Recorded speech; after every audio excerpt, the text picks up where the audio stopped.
e nós vamos falar agora sobre a situação na Ucrânia, hoje dia 22 de junho de 2025, 2 horas da tarde aqui no Rio de Janeiro, 8 da noite lá em Kiev, no momento que eu gravo esse vídeo. Peço desculpas pela demora do vídeo, é que a situação lá em Israel com o Irã, a entrada dos Estados Unidos nessa guerra, acabou sendo um movimento de muita informação e eu tive que correr atrás de fazer vídeos sobre isso. Vou fazer o vídeo sobre a Ucrânia hoje. Temos novidades boas, inclusive a novidade boa de que é a entrada dos Estados Unidos na guerra contra o Irã.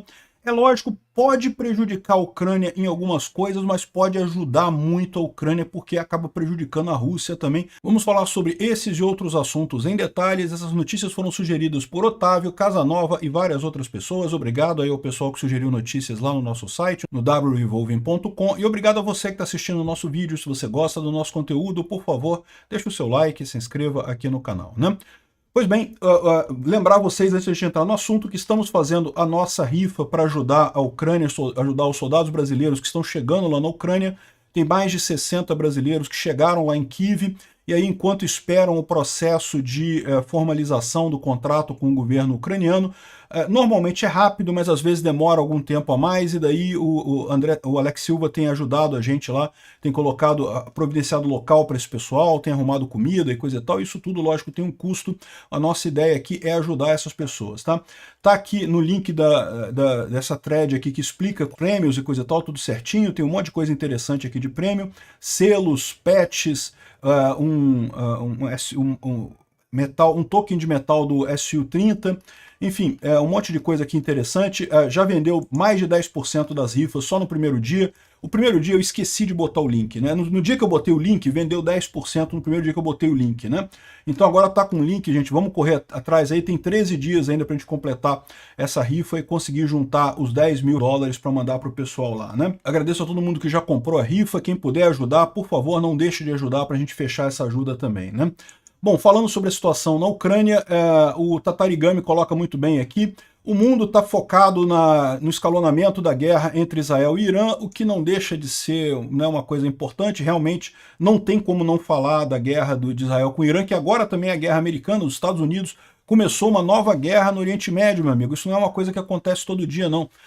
Ao longo da minha vida, eu só vi isso outras 3 vezes, né? Foi o Bush pai começando a guerra contra o Iraque lá no início da década de 90, depois o Bush filho invadindo o Afeganistão, depois o Bush filho invadindo o Iraque, e agora o Trump batendo no Irã, né? Ou seja, é uma coisa rara, relativamente raro. Não é tão raro assim não, né? São 4 no meu curso de vida, mas é relativamente raro esses eventos. Evidentemente, muita coisa vai mudar nisso daí, inclusive no que tange a guerra da Ucrânia, tá? Então, alguns pontos que vale a pena a gente pensar sobre isso, né? Primeira coisa, o que isso atrapalha a Ucrânia? 2 coisas que isso atrapalha a Ucrânia. Primeiro, que vai ter uma certa concorrência de armas, né? Armas que iriam para a Ucrânia podem acabar sendo desviadas para Israel e para o Oriente Médio por conta da briga lá com o Irã, né? Mas a gente sabe que o presidente do Irã já renunciou, então pode ser que isso seja muito rápido, essa guerra, pode ser que o regime esteja caindo lá no Irã, tá? Não deu tempo de eu falar nos vídeos de Israel hoje, mas já saiu a carta de renúncia do presidente do Irã. Veja, o presidente do Irã não é a pessoa mais importante do Irã, tá? A pessoa mais importante é o Ayatollah, porque lá eles têm uma teocracia, então o Ayatollah está teoricamente acima do presidente do país, né? Mas, de qualquer forma, pode indicar que o regime lá está ruindo. Então, se isso acontecer, se o governo do Ayatollah cair totalmente, isso significa que essa guerra já acabou e não vamos ter esse problema de competição de armas entre a Ucrânia e o Oriente Médio. Mas isso é uma coisa que pode acontecer. Pode ser que a Ucrânia tenha mais dificuldade de receber armas por conta dos Estados Unidos estar ajudando lá, estar envolvido no Oriente Médio, né? Agora, outra coisa que também isso ajuda a Rússia é com relação ao preço do petróleo. O petróleo já subiu para 70 dólares o barril e existe a expectativa de que pode subir muito mais, que pode chegar a 100 dólares o barril. Esse tipo de coisa ajuda muito a Rússia. A Rússia está quebrada financeiramente, está com muito pouco dinheiro, com o petróleo subindo, isso pode ajudar a Rússia, infelizmente, portanto, prolongar essa guerra por mais tempo do que necessário, né? Vamos aguardar para ver até onde vai o preço do dólar, porque também a Arábia Saudita se comprometeu a aumentar a produção de petróleo para compensar esse tipo de coisa. Eles podem fazer isso muito facilmente, então vamos torcer para que não tenha grande aumento no valor do petróleo ajudando a Rússia. Mas esse é o lado ruim. Tem o lado bom também. Qual que é o lado bom? Primeira coisa aqui do lado bom é que você tirou o Irã como aliado da Rússia, né? A Rússia estava usando o Irã para muita coisa, para exportação de petróleo para a Índia, para vários outros aspectos, e agora não pode mais usar o Irã, porque o Irã a gente nem sabe se está funcionando ainda. É menos um país que está na esfera de influência russa ali no Oriente Médio, né? Também o Irã ajuda muito a Rússia com as peças para Shahed. Sim, a Rússia já monta os drones Shahed na fábrica de Elabuga, inclusive que foi atacada recentemente pelos ucranianos, mas muitas peças desses drones ainda são fabricadas no Irã e mandadas para a Rússia. Então, isso vai certamente dificultar a vida da Rússia nisso daí, a falta da parceria do Irã vai ser importante. Outra coisa é justamente no fator psicológico, né? A Rússia vive falando sobre a questão de que não, porque estamos brigando com o Ocidente, estamos brigando com os Estados Unidos, com a OTAN e coisa e tal. Não estão. Dá para ver que a diferença tecnológica entre Estados Unidos e o equipamento soviético é tão brutal hoje em dia que se tivesse brigando com a OTAN mesmo, estaria já destruída já completamente a Rússia, o que eu sempre falo aqui, os soldados da OTAN já estariam tomando um cafezinho lá na Praça Vermelha há muito tempo, né? O fato é que a Rússia está perdendo essa guerra para a Ucrânia, mesmo com a Ucrânia com uma pequena ajuda ocidental, uma pequena ajuda da OTAN, uma pequena ajuda dos Estados Unidos, a Rússia já está perdendo essa guerra no final das contas. Se a OTAN e os Estados Unidos resolverem realmente ajudar a Ucrânia ganha da Rússia sozinha, sem problema nenhum no final das contas. Esse tipo de impacto é um impacto moral muito sério na Rússia, nos amigos da Rússia, na galera toda. Eu fico imaginando que esse momento tá o Putin, tá o carinha lá, o gordinho lá da Coreia do Norte, até os chineses, estão todo mundo fazendo as contas que, caraca, realmente equipamento ocidental é outro patamar, né? É outro patamar mesmo em relação às porcarias que a gente vende aqui. E isso realmente muda os cálculos geopolíticos todos, né? Aqui no Brasil, até o Lula que estava falando em peitar os Estados Unidos, em brigar com os Estados Unidos, porque se os Estados Unidos que resolver prender o Alexandre de Moraes, ou resolver botar sanções no Alexandre de Moraes, o pessoal lá deve ter feito a conta que, né, viu o tamanho do Big Stick, né, a política do Big Stick, do pau grande lá dos Estados Unidos, e viu que realmente o patamar é outro, meu amigo, não tem como comparar não, né? Enfim, esse tipo de coisa ajuda muito a Ucrânia. E outra coisa que ajuda muito a Ucrânia é que tirou o governo Trump daquela imobilidade em relação a tentar fazer a paz. Não, que temos que fazer a paz e coisa e tal. O Trump viu que não tem jeito, meu amigo, a gente está numa guerra. Você tentar fazer a paz é muito louvável. Antes de você começar um conflito, você buscar a paz, eu acho que é extremamente louvável. Elogiei muito o Trump no primeiro governo dele por isso. Mas o Trump precisa entender que uma vez que começou a guerra, não dá para você negociar nos mesmos termos, tentar ficar cedendo e coisa e tal. E o Trump já percebeu, já saiu desse negócio. Já expôs um monte de trolls russos, aí, de propagandistas russos. Isso é muito positivo para a Ucrânia também. Então, no final das contas, eu acho que foi muito positiva essa entrada dos Estados Unidos para a Ucrânia. Foi muito positiva a entrada dos Estados Unidos na guerra com o Irã. Foi positivo de forma geral, tornou o mundo todo muito mais seguro. A grande maioria dos grupos terroristas que havia no mundo eram patrocinados pelo Irã, e os Estados Unidos entrando em guerra contra o Irã, desmontando o Irã como desmontou. A tendência é isso ficar tudo muito mais simples, o mundo inteiro ficar mais seguro, né? Mas também ajudou a guerra na Ucrânia dessa forma, né?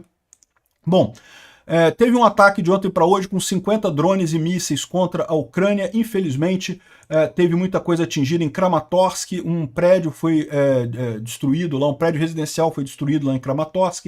Kramatorsk fica nessa região aqui, ó. Aqui, ó, Kramatorsk foi atingido aqui. Infelizmente, teve uma pessoa morta, um rapaz de 17 anos e outros foram feridos. Infelizmente, né, mais um ataque russo covarde contra prédios civis ucranianos, mas foram só 50 drones de ontem para hoje. Eu ainda acho que isso daqui não é o fim dos drones russos. A Rússia tem produzido muitos drones, eles devem ter uma boa capacidade para lançar drones. Mas a gente espera que em algum momento eles vão começar a ter dificuldade mesmo de lançar drones, né? Por outro lado, a Rússia está avisando que vai lançar 800 drones para a Ucrânia cada noite no futuro, não apenas os 300, 400 como elas mandam agora, diz o pessoal. E de novo, eu falo que isso aqui é blefe, tá? A Rússia está blefando, está desesperada, porque ao contrário está vendo que vai ter menos possibilidade de produzir drones, porque o Irã não vai ter mais como ajudar a Rússia nisso daí, né? Os russos estão fazendo uma outra fábrica de drones e nada previne eles de produzirem mais do que 2, 3 vezes os drones Shahed e coisa e tal. Os drones Shahed são produzidos com materiais relativamente fáceis, mas, de novo, muita coisa vem do Irã. E agora não vai vir mais. Agora a Rússia não tem mais como comprar do Irã. É lógico, ela pode produzir essas coisas lá na Rússia, mas isso vai levar um tempo para equalizar esse tipo de coisa. Eu acho que isso daqui é bravata dos russos, não vamos ver isso acontecendo. Eles estão preocupados justamente porque estão vendo que não vão ter mais essa ajuda do Irã, né? Bom, os ucranianos, enquanto isso, fizeram um grande ataque contra um trem de combustível russo ali em Tokmak, né? A gente já explicou que os ucranianos têm feito um trabalho de evitar abastecimento da Crimeia. A gente sabe que os russos não podem usar a ponte da Crimeia para transportar grandes cargas, principalmente combustível, por conta de que, desde aquele ataque lá de outubro de 2022, a ponte da Crimeia não aguenta mais muito peso. Então, eles têm usado uma ferrovia aqui passando pela região temporariamente ocupada da Ucrânia, e os ucranianos têm destruído os tanques que passam por aqui, usando drones, né? E está aqui o trem pegando fogo, aqui um trem de combustível que foi atingido por um drone ucraniano, justamente ali naquela região, causando esse incêndio ali e destruindo o drone ali na região de Tokmak, né? Então, excelente notícia isso daqui, uma boa estratégia ucraniana ali naquela região, né? Bom, outra boa notícia é que os ucranianos têm feito avanços ali em Kursk e Sumy, tá? Repara que o avanço ucraniano aqui em Tochkino aumentou, então tem mais áreas controladas pelos ucranianos aqui. Eu não sei se isso já está representado nesse mapa aqui. Esse mapa costuma ser um pouco pessimista. Não, aqui nesse mapa ainda não tem muita coisa, tem uma outra entrada aqui, mas os ucranianos estão avançando nessa região aqui em Tochkino, avançando mais, e fizeram uma emboscada em russos que estavam com, aqui ó, quadricópteros, quadriciclos, usando quadricópteros, que é o drone, né? Então os ucranianos estão atacando os russos aqui nessa região e causando problemas para eles aqui, uma emboscada que fizeram aqui nessa região, bem nesse ponto aqui, o que mostra que os ucranianos estão avançando aqui dentro dessa região, né? E também ali na entrada onde os russos avançaram no Oblast de Sumy, os ucranianos retomaram Andrivka. Então Andrivka, eu não sei também, esse aqui é um pouco mais abaixo aqui, Andrivka é essa cidade. Aqui nesse mapa ainda está mostrando como controlada pelos russos, mas na verdade a gente sabe que os ucranianos já retomaram essa cidade aqui. Isso mostra aquilo que eu falei, é uma mudança pequena na linha de frente, é uma mudança pequena, mas ela mostra aquilo que eu falo para vocês, que os russos estão parados, eles não estão conseguindo avançar mais aqui na região de Sumy, né? Então, também teve aqui esse ataque na região de Kursk, os ucranianos atingindo uma base militar dos russos aqui. Uma parte já tinha sido destruída, a outra parte foi destruída aqui também por um Hammer, né, um míssil grande ucraniano lançado por aviões, e destruiu bem essa parte aqui, né? Bom, resumindo, o Polevolan, nenhuma grande mudança, ele aponta aqui na região de Siversky um pequeno avanço russo aqui, mas coisa muito pequena mesmo. Parece grande essa área vermelha aqui, mas isso aqui no mapa é uma coisa ridícula no final das contas. E há controvérsias, tá? Tem gente dizendo que Bilororivka ainda está com os ucranianos, mas enfim, vamos aguardar para ver mais detalhes disso daqui. Outra coisa, aqui mais abaixo, na região de Toretsky está logo aqui para baixo, não teve nenhum avanço russo, tudo parado por aqui, muita tentativa de avanço russo, mas nenhum avanço russo real por aqui, né? Bom, o comandante-em-chefe, o Syrskyi, está transicionando o exército ucraniano para um modelo de Army Corps, de corpos de exército, né, que é um grupo inteiro que concentra todas as armas no mesmo grupo, sob o mesmo comando, e a ideia disso é que isso permitiria o lançamento de contraofensivas ucranianas. Os primeiros corps, as primeiras unidades de corpos do exército já estão em posição. Então, ou seja, a gente já viu que a ofensiva russa do verão empacou. Eles avançaram um pouquinho, mas não estão conseguindo avançar mais nada. Talvez a gente esteja chegando perto da hora da Ucrânia fazer a ofensiva dela nesse verão ou no outono, né? Mas vamos aguardar. Por enquanto não temos mais nada, não temos nada previsto, né? Cada corpo do exército combinado inclui várias brigadas com elementos de suporte e formam uma força de breakthrough, uma força de invasão que pode fazer contraofensivas ucranianas aí. Vamos aguardar para ver como é que isso aí vai transcorrer, né? Uma outra novidade curiosa no exército ucraniano, vocês sabem, os ucranianos têm uma força chamada Força de Veículos Não Tripulados, né? Que é justamente lida com drones e coisa e tal, e tudo isso agora é uma força só, é como se fosse exército, marinha, aeronáutica e veículos não tripulados, e drones, né? E recentemente o Magyar começou, o Magyar, que é um especialista de drones ucranianos, ele é o comandante dessa força agora, e a gente está vendo o começo do grande massacre de operadores de drones russos. Qual foi o direcionamento que o Magyar fez para esse pessoal? O foco é destruir os operadores de drones russos. Então os ucranianos estão fazendo aqui, o pessoal está comentando aqui, que o foco dos ucranianos agora é destruir os operadores de drones russos, e os canais de propaganda russos começaram a reclamar de ataques diretos de drones, de operadores de drones ucranianos contra operadores de drones russos. Então o operador de drone ucraniano vai com o dronezinho dele e ataca os operadores de drones russos. E isso começou particularmente depois que o Magyar começou a ser o comandante das forças autônomas, né, as forças não tripuladas ucranianas. Ao mesmo tempo, segundo os russos, os ucranianos não perdem nenhuma oportunidade de atacar, de cumprir essas técnicas, né? Entre outras coisas, eles usam HIMARS também para alvejar as localizações dos operadores de drones inimigos, ou seja, não só com drones, mas quando o Magyar descobre que tem um local em que tem operadores de drones russos, ele ordena para o pessoal da artilharia ucraniana que lança os HIMARS e atingem esse grupamento russo ali e matam os operadores de drones russos, né? Isso é uma coisa complicada porque você formar um operador de drone é mais complicado do que um soldado normal. O cara tem que ter alguma destreza tecnológica, tem que ter algum conhecimento disso. Não é pegar qualquer um que vai ser operador de drone, né? Então, matar essas equipes acaba sendo muito custoso para os russos. Esse é o foco do Magyar, né? E tá aqui os russos reclamando pra caramba disso, que um monte de russos aqui, ó. Sim, a caça por nossos pilotos é consequência direta da indicação do Magyar para o comandante das forças armadas de drones não tripulados ucranianos, né?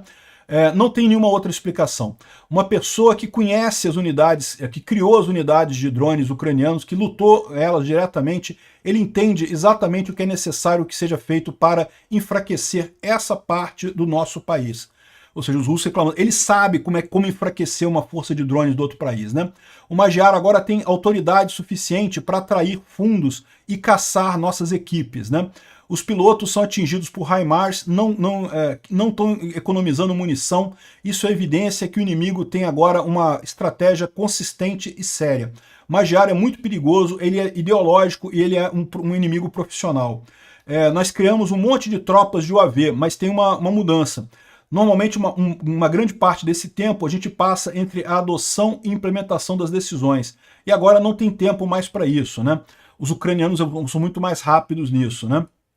Além disso, é impossível tomar decisões sobre tropas de UAV se você não discutir as tarefas antes com os pilotos do drone e manufaturas e coisa e tal, porque não tem como ninguém saber melhor do que isso. O que ele está reclamando aqui? Ele está reclamando que os russos são lentos para tomar decisão de fazer ataque nesse tipo de coisa, de mudar alguma coisa nos drones e coisa e tal, enquanto os ucranianos são muito mais rápidos, ainda mais porque tem a tropa, essa força especializada nisso lá do lado da Ucrânia, com muito mais recursos, com muito mais disposição, com muito mais poder de dar ordem, né? Então, essa é a questão aqui, uma boa estratégia da Ucrânia, né? Além, lógico, da destruição da fábrica lá dos drones Shahed lá, né? Aqui, ó, o que seria impensável alguns anos atrás, agora é rotina. Vários drones ucranianos atingiram uma fábrica de drones russos localizada em Dubna, a 115 quilômetros do Kremlin. A gente falou a fábrica lá de Elabuga, né? Tá aqui a fábrica, o boom ucraniano aqui, teve gente morta. Aqui mais um drone ucraniano, a fábrica de drones russos, um lago muito bonito e coisa e tal. E eles mostram aqui como é que foi esse ataque, um monte de fumaça aqui, ó. Isso daqui foi o resultado final. Não foi um drone só não, tá? Foram vários drones atingindo a fábrica do Shahed lá na Rússia. Olha, hoje foi só 50 Shahed. Eu acho que ainda não é por conta disso ainda, tá? Os russos devem ter um bom estoque disso, vai demorar até chegar essa escassez de Shahed lá na ponta. Mas daqui a pouco a gente vai começar a ver a dificuldade dos russos de fazerem mais Shaheds, né? Ah, mas eles podem consertar a fábrica, podem construir outra fábrica? Podem, mas a Ucrânia vai atacar isso lá, né? Então, no final das contas, aqui, um ataque depois mostra, olha só como é que ficou estufada a parede do lado aqui, ó. Aqui explodiu aqui, essas aqui foram janelas que acabaram sendo expulsas aqui, sendo jogadas para fora, né? Ou seja, foi um dano considerável, uma explosão grande lá dentro do local que fabricava esses drones, né? A gente tem aqui algumas imagens do drone que foi usado, ele lança mísseis e depois ele próprio também acaba sendo usado para atacar. Ele é um planador, a gente explicou, né? É um drone que ele é carregado por um outro drone até chegar perto para economizar combustível, aí só na parte final que ele vai planando e usando um pouco de combustível, ele é muito silencioso, vai planando e consegue atingir essa fábrica lá. Foi um ataque bastante sério, né? É muito importante notar isso daqui, ó. 1, 2, 3, 4, 5, 6, 7, 8, 9. Foram 9 pontos que atingiram a fábrica de drones lá em Yelabuga. É uma coisa que realmente deve ter doído isso daí. A fabricação de drones, o Shahed vai ter dificuldades aqui, né? Bom, o Instituto para o Estudo da Guerra fala sobre o Putin chorando lá no encontro de São Petersburgo, dizendo que não, que toda a Ucrânia é minha, porque não sei o que é lá, e pipipipopopó, a gente falou sobre isso ontem, não tem sentido falar sobre isso. Agora, tem uma coisa interessante. O negociador americano, o Kellogg, ele foi conversar com o Lukashenko, cara. O que o Kellogg foi falar com o Lukashenko? De onde é que saiu esse crossover aleatório aí, esse podcast aleatório aí do Kellogg com o Lukashenko? Olha só, eu acho que isso pode ter coisa mais importante do que a gente imagina, tá? Porque, como eu falei para vocês, o Lukashenko é um cara que tem muito mais poder do que o pessoal dá conta. Ele parece essa cara de batata, de idiota dele aqui, mas ele, na verdade, é o cara que o Putin recorre quando está no aperto. O Putin recorreu ao Lukashenko na época do golpe do Prigozhin, vocês lembram disso? Então, o Prigozhin, né, acabou que foi o Lukashenko que supostamente resolveu o problema todo ali do Prigozhin. Eu não descarto que o Putin está tão desesperado que pediu para o Lukashenko buscar alguma alternativa para isso. E o Lukashenko, ele está realmente indicado a ajudar, tá? Ele soltou o Sergei Tikhanovsky, que era a oposição lá em Belarus, né, que tentou concorrer contra o Lukashenko na eleição de Belarus em 2020, ganhou a eleição, mas aí o Lukashenko disse que ele ganhou, é fraude eleitoral, né? Ali em Belarus é tradicional isso, né? Ele foi solto, tá muito mais magro aqui, muito triste isso, né? O cara totalmente magro aqui, mas enfim, foi solto, né? É um ponto, e o Lukashenko soltou esse cara, que é um opositor que pode, em tese, substituir o Lukashenko caso o regime do Lukashenko caia. Então não é uma soltura light que ele está fazendo aqui não, né? É alguma coisa, porque ele está querendo conversar com os americanos. Então assim, é um gesto de boa vontade, de muito boa vontade do Lukashenko. Será que vai sair alguma coisa disso? Olha só, de novo, o Lukashenko, eu sei que ele parece um idiota com essa cara de batata assada dele aqui. Ele é um idiota por estar do lado do Putin, com certeza, mas ele é mais esperto do que dá a impressão dele, né? Bom, o encontro começou na noite do dia 20 de junho e durou 6 horas e por algum motivo, notícias sobre esse encontro só foram publicadas no dia seguinte. Ninguém estava sabendo. Todas as notícias que saíram sobre esse encontro foram só no dia seguinte, né? Notavelmente, o ministro das Relações Exteriores de Belarus não foi convidado. Ou seja, o segundo no comando do Lukashenko não estava ali na hora de fazer o encontro, né? E ele é o cabeça da KGB. Em Belarus, a KGB continuou chamando KGB, né? Vocês lembram, a KGB era o grande serviço secreto da época da União Soviética, era muito mais poderoso do que é hoje, coisa e tal. Quando acabou a União Soviética, a Rússia, por exemplo, dividiu a KGB em vários órgãos, o SVO, o FSB, o GRU, né? Foi dividida a KGB em vários órgãos. Na Ucrânia também foi dividido, criou o GUR, criou o SVU, criou um monte de coisas ali também na Ucrânia. Em Belarus não teve isso. Em Belarus continuou sendo a KGB. Então o ramo da KGB de Belarus é KGB ainda. E esse cara, que é o segundo no comando do coisa, é o chefe da KGB e não foi chamado para esse encontro. Não foi chamado. O único diplomata presente de Belarus era o embaixador no Reino Unido, o Valiancin Rybakov, que também serviu como intérprete. Não chamaram intérpretes. O diplomata de Belarus na ONU trabalhou como intérprete, Ou seja, foi uma reunião muito fechada entre os Estados Unidos e o Lukashenko. O Lukashenko está vendo que a coisa desandou lá na Rússia, está querendo salvar o lado dele. De novo, o Lukashenko é um idiota? É um idiota, mas ele é menos idiota do que dá impressão, né? Aqui, ó. No vídeo apresentado, o Kilog refere-se ao Lukashenko como senhor, não presidente. Talvez porque os Estados Unidos não reconheçam oficialmente ele como presidente legítimo de Belarus, porém o intérprete consistentemente traduziu isso como senhor presidente. É coisa de intérprete de russo, né? Mas enfim, foda-se, né? Esse é o detalhe. O Lukashenko testou o protocolo diplomático, chegando no encontro sem uma gravata, ou seja, dizendo que era uma coisa informal e coisa e tal. E poucas horas depois do encontro com o Kilog, o Lukashenko teve um encontro com o chefe do comitê de investigação russo, o Alexander Bastrikin.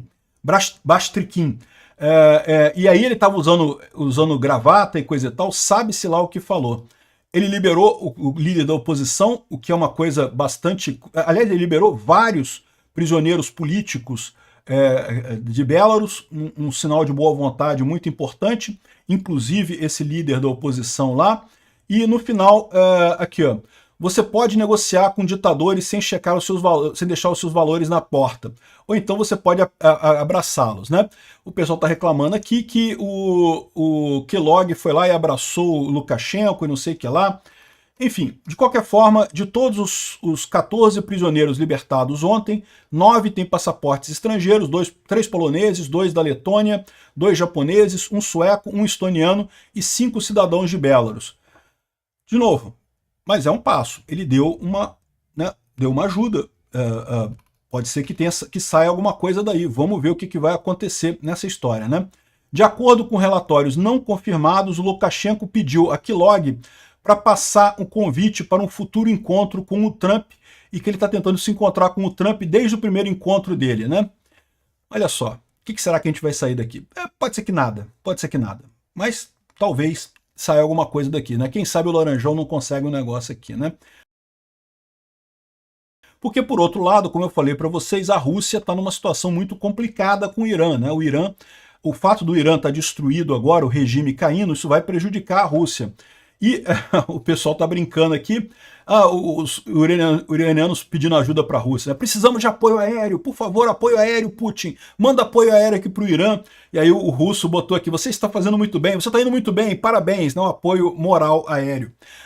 Lembra, recentemente teve toda uma cerimônia no Kremlin em que os ayatollah assinaram com o Putin lá, não porque um acordo de cooperação militar e não sei o que lá, e não sei o que lá, e agora o Irã está sendo atacado e a Rússia está falando, tchau, um abraço, muito bom conversar com você, já era e coisa e tal, ou seja, a Rússia não tem condição nenhuma de ajudar o Irã. Tal como não ajudou o Bashar al-Assad na Síria, tal como não consegue ajudar mais ninguém, tá com muita dificuldade tentando ajudar a si própria, e não está conseguindo também, né? O curioso foi o Putin ontem, no tal do encontro lá de São Petersburgo, né, quando perguntaram para ele, por que você não está ajudando o Irã, né? Ele falou, não, porque Israel hoje é praticamente um país que fala russo, 2 milhões de pessoas da União Soviética e da Rússia moram lá, nós levamos isso em consideração.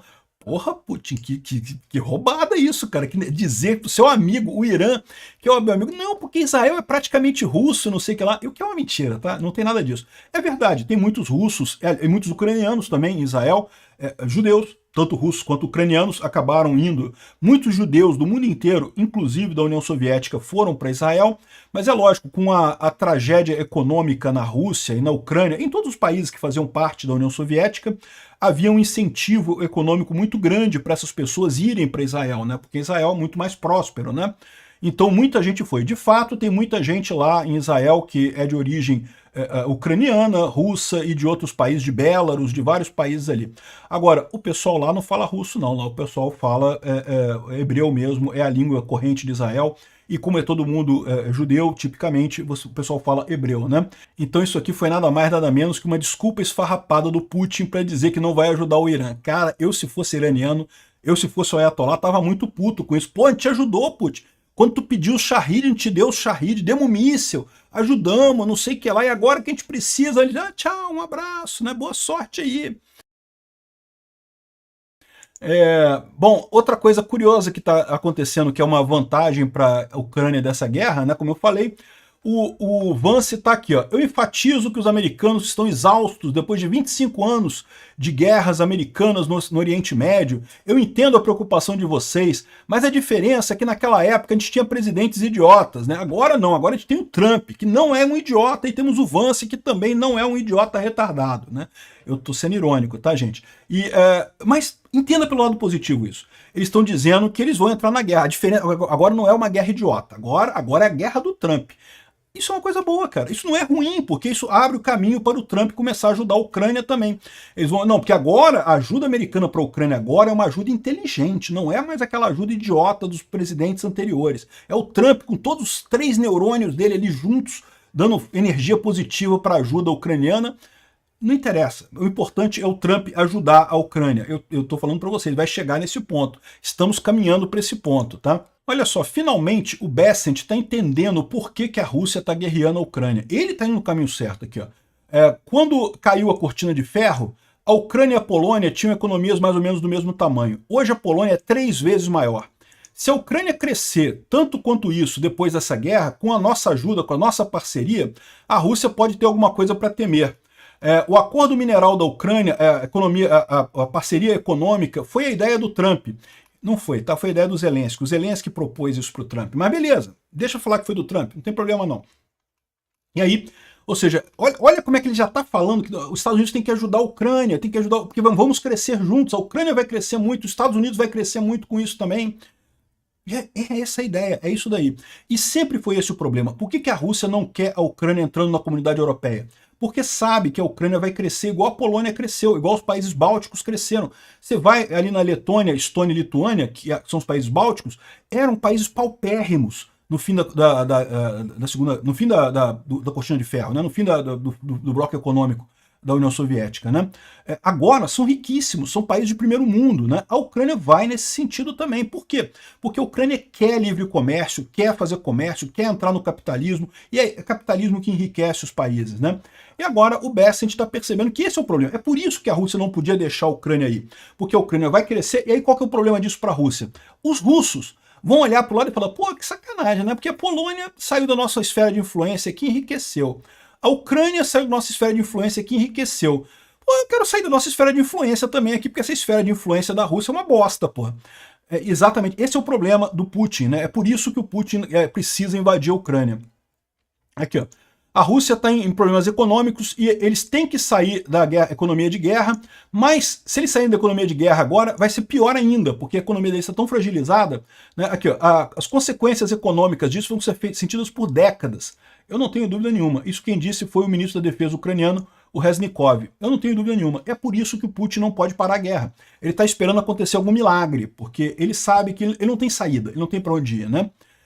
E, bom, outra coisa, o senador Graham falou que já tem 84 senadores prontos para assinar uma lei para colocar um bunker econômico contra China, Índia e Rússia pela invasão de Rússia da Ucrânia. Ou seja, esses 3 países, que são os países que compram petróleo da Rússia, seriam punidos por isso. Sabe quem mais compra petróleo da Rússia? Exato, o Brasil, capaz de ser atingido por essa conta também, tá? E eu acho que essa conta, essa lei vai passar e é hora de votar essa lei, tá dizendo o Graham. 84 senadores, inclui muitos republicanos e democratas. Deve passar no Congresso com muita facilidade, porque a Ucrânia tem muito apoio no Congresso americano também. E se uma lei lá nos Estados Unidos passa com mais de 2/3 dos votos, o presidente não pode vetar. O Trump não pode fazer nada. Ele tem que aceitar essa lei. De novo, a guerra dos Estados Unidos contra o Irã não é 100% boa para a Ucrânia, tem alguns lados negativos, a concorrência pelas armas americanas, o preço do petróleo, mas eu acho que via de regra é bom, tá? Vai ser bom. Amanhã eu devo voltar os vídeos ao horário normal, hoje só que eu alterei, botei o de Israel primeiro por conta dessa confusão toda, né? Obrigado por assistir o vídeo até o final. Se gostou do conteúdo, não esqueça de deixar o seu like, isso ajuda o canal a crescer e a chegar para mais gente. Se não gostou, deixe o dislike e explique nos comentários como podemos melhorar. Comente também sugestões de temas que podemos trazer por aqui. Comentários insultuosos ou defendendo ditaduras e criminosos de guerra serão sumariamente bloqueados. Agradeço a compreensão. Se ainda não é inscrito no canal, considere se inscrever clicando no botão inscrever-se abaixo e marcando a campainha para todos os avisos.